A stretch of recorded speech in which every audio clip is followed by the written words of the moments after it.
दोस्तों, सुग्रीव का भाई, अंगद का पिता, अप्सरा तारा का पति और वानर श्रेष्ठ ऋक्ष का पुत्र बाली बहुत ही शक्तिशाली था।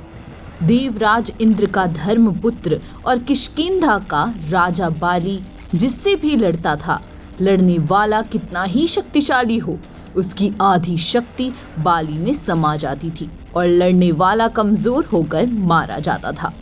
रामायण के अनुसार बाली को उसके धर्मपिता इंद्र से एक स्वर्ण हार प्राप्त हुआ था। इसी हार की शक्ति के कारण बाली लगभग अजेय था। उसने कई युद्ध लड़े और सभी में वह जीता।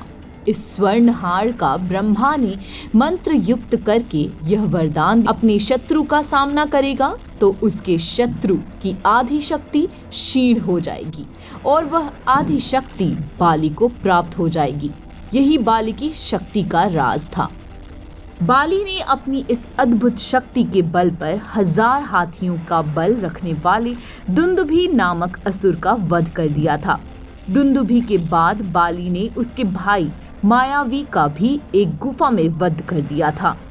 रावण ने बाली की शक्ति के चर्चे सुनकर उससे युद्ध करने की ठानी, लेकिन बाली ने रावण को अपनी काख में 6 माह तक दबाए रखा था। अंत में रावण ने उससे हार मानकर उसे अपना मित्र बना लिया था। एक भ्रम के कारण बाली के मन में सुग्रीव के प्रति नफरत हो गई थी। इसी के चलते बाली ने अपने भाई सुग्रीव की पत्नी को हड़प कर उसको बलपूर्वक अपने राज्य से बाहर निकाल दिया था। हनुमान जी ने सुग्रीव को प्रभु श्री राम से मिलाया। सुग्रीव ने अपनी पीड़ा बताई और यह भी बताया कि बाली किस तरह दूसरों की शक्ति को अपने भीतर खींच लेता है। फिर प्रभु श्री राम ने बाली को छुपकर तब तीर से वार कर दिया, जबकि बाली और सुग्रीव में मल्ल युद्ध चल रहा था। चूंकि प्रभु श्री राम ने कोई अपराध नहीं किया था, लेकिन फिर भी बाली के मन में यह दंश था कि उन्होंने मुझे छुपकर मारा। तब प्रभु श्री राम ने उसे वचन दिया कि तेरी यह पीड़ा दूर हो जाएगी। जब प्रभु श्री राम ने कृष्ण अवतार लिया, तब इसी बाली ने जरा नामक बहेलिया के रूप में नया जन्म लेकर प्रभाव क्षेत्र में विषयुक्त तीर से श्री कृष्ण को हिरण समझकर तब मारा, जब वे एक पेड़ के नीचे योग निद्रा में विश्राम कर रहे थे। इस तरह बाली का दंश या बदला पूरा हुआ। हनुमान और महाबली बाली के सामने की हमें एक कथा मिलती है। बाली को इस बात का घमंड था कि उसे विश्व में कोई हरा नहीं सकता या कोई भी उसका सामना नहीं कर सकता। एक दिन की बात है, राम भक्त हनुमान वन में तपस्या कर रहे थे। इस दौरान अपनी ताकत के नशे में चूर बाली लोगों को धमकाता हुआ वन में जा पहुंचा और चिल्लाने लगा कि कौन है जो मुझे हरा सकता है?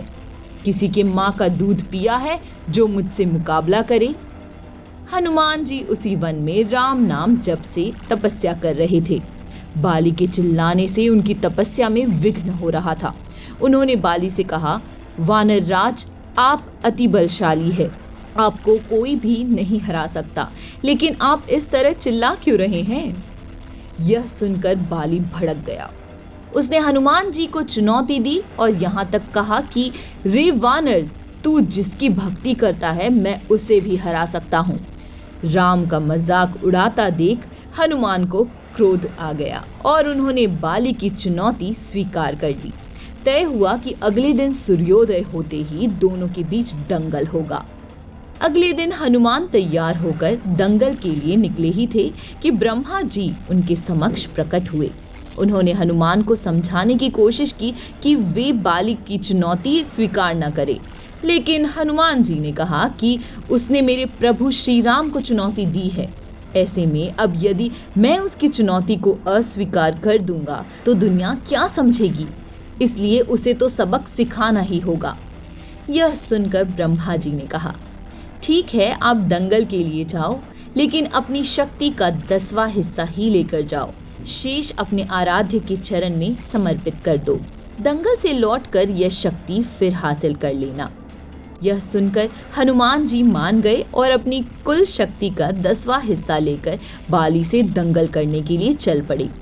दंगल के मैदान में हनुमान जी ने जैसे ही बाली के सामने अपना कदम रखा, ब्रह्मा जी के वरदान के अनुसार हनुमान जी की शक्ति का आधा हिस्सा बाली के शरीर में समाने लगा।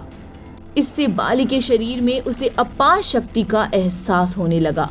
उसे लगा जैसे ताकत का कोई समंदर शरीर में हिलोरे ले रहा हो। चंद पलों के बाद बाली को लगने लगा मानो उसके शरीर की नसें फटने वाली है और रक्त बाहर निकलने ही वाला है। तभी अचानक ही वहां ब्रह्मा जी प्रकट हुए और उन्होंने बाली से कहा कि खुद को जिंदा रखना चाहते हो तो तुरंत ही हनुमान से कोसों दूर भाग जाओ, अन्यथा तुम्हारा शरीर फट जाएगा। बाली को कुछ समझ में नहीं आया, लेकिन वह ब्रह्मा जी को यूं प्रकट देखकर समझ गया कि कुछ गड़बड़ है और वह वहां से तुरंत ही भाग खड़ा हुआ। बहुत दूर जाने के बाद उसे राहत मिली, शरीर में हल्कापन लगने लगा। तब उसने देखा कि ब्रह्मा जी उसके समक्ष खड़े हैं। तब ब्रह्मा जी ने कहा कि तुम खुद को दुनिया में सबसे शक्तिशाली समझते हो, लेकिन तुम्हारा शरीर हनुमान की शक्ति का छोटा सा हिस्सा भी नहीं संभाल पा रहा है। तुम्हें मैं ये बताना चाहता हूँ कि हनुमान अपनी शक्ति का 10वां भाग ही लेकर तुमसे लड़ने आए थे। सोचो यदि संपूर्ण भाग लेकर आते तो क्या होता। बाली यह जानकर समझ गया कि मैंने बहुत बड़ी भूल की थी। बाद में बाली ने हनुमान जी को दंडवत प्रणाम किया और बोला, अथाह बल होते हुए भी हनुमान जी शांत रहते हैं और राम भजन गाते रहते हैं, और एक मैं हूँ जो उनके एक बाल के बराबर भी नहीं हूँ और उनको ललकार रहा था। मुझे क्षमा करे हनुमान।